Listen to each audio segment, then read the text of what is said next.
అమ్మవారి చూపులు ఎంత దిశల వరకు పడ్డాయో అంతవరకు దరిద్రములన్నీ తొలగిపోయి అందరూ ఆనందమును పొందారు.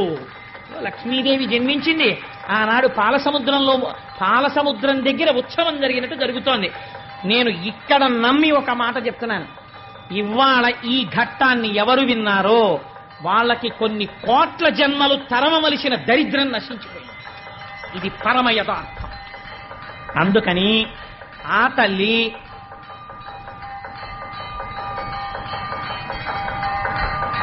ఒక్కసారి మీ అందరూ కూడా మానసికంగా అదిగో అక్కడ ఆ నీరాజనాన్ని తీసుకోండి, ఒక్కసారి అది కళ్ళకద్దుకుని నమస్కారం చేసుకోండి. స్వామి త్రిమూర్త్యాత్మకమై దత్తాత్రేయుడై ఉన్నాడు. చక్కటి జేగంటలు మోగే ఈ దేవాలయంలోను అటువంటి పరమ పవిత్రమైనటువంటి లక్ష్మీదేవి యొక్క ఆవిర్భావము జరిగింది. ఇంకా దేవేంద్రుడికి